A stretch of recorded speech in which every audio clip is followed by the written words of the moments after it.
नमस्कार मित्रों। तो आज ये मेरा लास्ट मॉडल पेपर है।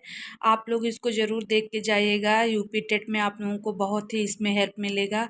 इनफैक्ट जितने मेरे वीडियो हैं, छोटे छोटे वीडियो, वो सारे वीडियो आप लोग देखिएगा और देखिएगा आपको 30 में 28 नंबर कहीं नहीं आपका गया रहेगा। इसलिए सारे वीडियो देख लीजिएगा, छोटा छोटा है। और वीडियो अच्छी लगेगी तो लाइक करिएगा, शेयर करिएगा और सब्सक्राइब करिएगा। चलिए पढ़ते हैं हम। केयूराणि न भूषयन्ति पुरुषं हारा न चन्द्रोज्ज्वला न स्नानं न विलेपनं न कुसुमं न आलिङ्गिता भूर्ध्वजा वाङ्गेका समलङ्करोति पुरुषं न संस्कृता धार्यते क्षीयन्ते खलु भूषणानि सततं वाग्भूषणं भूषणम्। उपयुक्त पद में किसका विशेष संबंध है? भर्तृहरि से संबंधित है। ये कहाँ की सूक्ति, ये कहाँ का पैराग्राफ है? नीति शतकम का है। उपयुक्त श्लोक में किसकी विशेषता बतलाई गई है? वाणी की विशेषता बतलाई गई है। कौन सा आभूषण कभी नहीं नष्ट होता?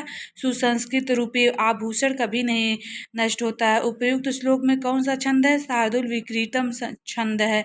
संस्कृता में धातु प्रत्यय बताइए। सम उपसर्ग क्री धातु का प्रत्यय टाप लगा है। वाह प्रयत्न के अंतर्गत नहीं आते हैं, स्पृष्ट नहीं आते हैं। सम्मार नाद विवार आते हैं, स्पृष्ट नहीं आते हैं।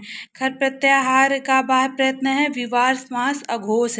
खरो विवारा श्वास अघोष है, यानी खरो विवारा श्वास अघोष है, इसका सूत्र है। लिकार के भेद हैं, 12 भेद हैं। लिकार के कितने भेद होते हैं? 12। ली के 12 भेद होते हैं, री के 18 भेद होते हैं। उपमध्यनीय उपधमानीय का उच्चारण है ओष्ठ। उपधमानीया नाम ओष्ठौ। पररूप संधि का सूत्र है एंग पररूपम। सारिंगजय का संधि विच्छेद होगा सारिंगिन प्लस जय। देखिए यहाँ हलंत रहेगा, यहाँ नहीं कंफ्यूज होगा तो यहाँ हलंत वाले में करिएगा आप लोग। द्रोणो विहि किस सूत्र का उदाहरण है? प्रातिपदिकार्थ लिंग परिमाण वचन मात्रे प्रथमा। गार्गान शतम दंडेत, यह विभक्ति का किस विभक्ति का उदाहरण है? द्वितीय विभक्ति का उदाहरण है। अब ब्राह्मण में कौन सा समास है? नई तत्पुरुष समास है। लतायाम किस विभक्ति एवं वचन का रूप है? सप्तमी विभक्ति एक वचन का रूप है। अब अभव पद में लकार एवं वचन है। लंग लकार मध्यम पुरुष एक वचन। विदोषधम में किस कवि के लिए प्रसिद्ध है? श्रीहर्ष के लिए प्रसिद्ध है। षष्ठी संख्या को हिंदी में क्या कहते हैं? 66 कहते हैं। पठन में प्रकृति है, पठन में प्रकृति प्रत्यय क्या है? पठ धातु है, सत्र प्रत्यय है। त्वम पत्रम पठसी का वाचकपठन कीजिए। त्वया पत्रम पठ्यते। शुद्ध वाक्य इसमें कौन सा है? अहम ग्रामम गच्छम। मम ग्रामम परितः वृक्षा सन्ति, हिंदी अनुवाद होगा मेरे गांव के चारों ओर वृक्ष पेड़ हैं।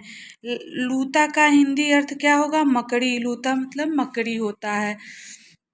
लघुत्रयी के अंतर्गत सम्मिलित हैं रघुवंशम भी है, मेघदूत भी है, कुमार संभव भी है। एक इसका ट्रिक क्या होगा? कुमार। कुमार से कुमार संभव, माँ से मेघदूत, रा से रघुवंशम, यानी लघुत्रयी में कुमार होगा। ये उपयुक्त सभी है इसमें। वरुरुच किसे कहते हैं? कात्यायन को कहते हैं। माहेश्वर सूत्रों की प्राप्ति हुई है, पाणिनि को हुई है। सस्वर पाठन का उद्देश्य है पठन की प्रगति पर नियंत्रण प्राप्त कर सके। श्लोक के एक एक पद का अर्थ करते हुए किस प्रणाली का द्योतक है? व्याख्या प्रणाली का। गद्य शिक्षण में भागीरथ प्रयत्न का अर्थ स्पष्ट करने के लिए आप क्या करेंगे? अंतः कथा कहेंगे, अर्थात गंगा अवतरण की कथा सुनाएंगे। सस्वर पठन क्यों आवश्यक है? शुद्ध उच्चारण के लिए।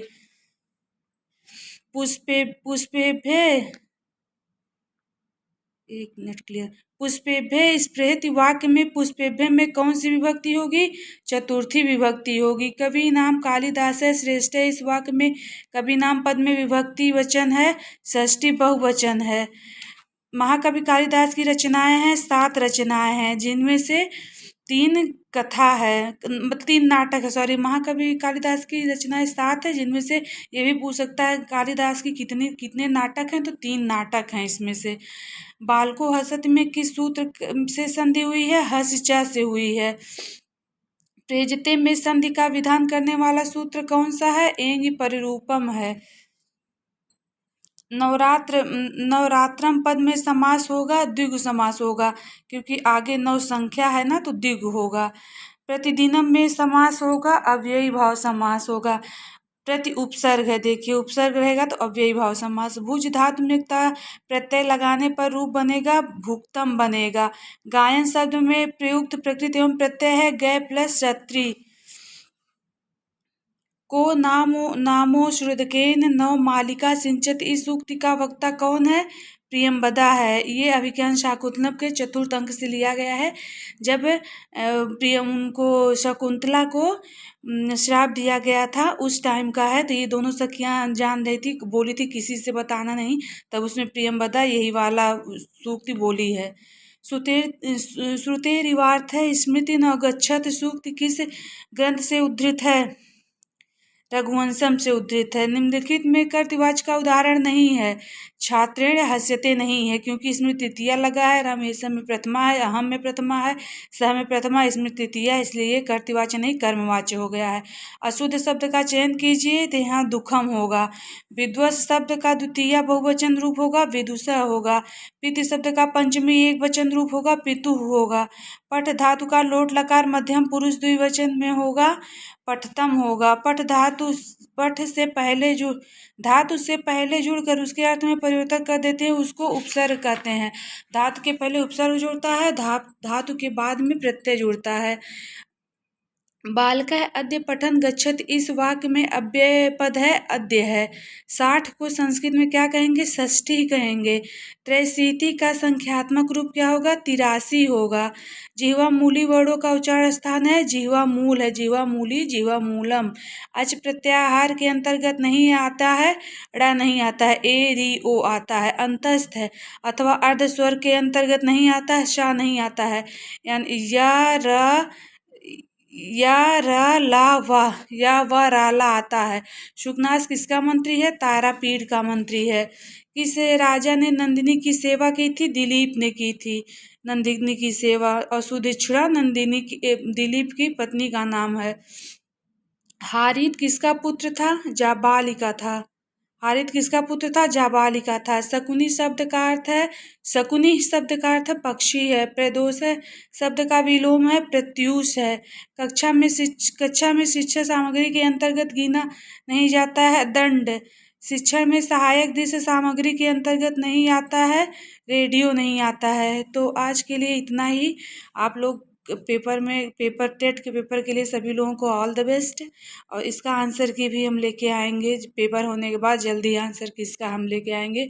तो मेरे चैनल पे आप लोग जुड़े रहिएगा, लाइक शेयर और सब्सक्राइब करिएगा। मिलते हैं नेक्स्ट वीडियो में, तब तक के लिए नमः संस्कृता।